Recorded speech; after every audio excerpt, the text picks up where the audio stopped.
Quand on parle de PAI, à savoir d'un projet d'accueil individualisé, se poser les bonnes questions sur ma responsabilité en tant qu'enseignant est nécessaire.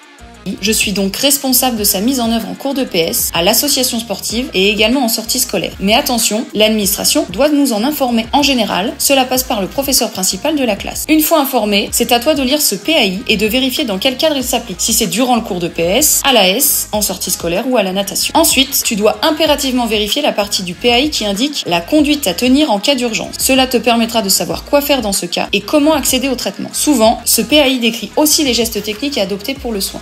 Mercredi après-midi à l'AS, tu as un problème et tu te demandes s'il est possible d'accéder à la trousse de soins. La réponse est oui. Lors des sorties, les trousses d'urgence et les PAI doivent être emportées pour permettre de prendre les mesures nécessaires dès les premiers symptômes par le professeur accompagnateur. Si tu es en cas d'urgence et que tu n'as pas d'informations sur le PAI, l'appel du SAMU 115 est indispensable. Sur ce sujet, le SNEP défend l'idée qu'il faut un renforcement du recrutement des psy-EN, des infirmiers, infirmières scolaires et de médecins scolaires. Nous défendons aussi l'obtention de temps de concertation en équipe pluriprofessionnelle, des temps qui seraient intégrés dans les obligations réglementaires de service et dans le temps de travail. La baisse des effectifs dans les classes pour créer un environnement favorable à l'inclusion est également un de nos mandats. Des effectifs qui ne dépassent pas 20 élèves et des AESH qui soient systématiquement en accompagnement pour les élèves qui en ont besoin. Si tu rencontres des cas particuliers dans ce domaine et que tu n'as pas la réponse à ta ou tes questions, surtout, n'hésite pas à nous contacter en te rendant sur le site du SNEP ou en suivant le lien qui s'affiche.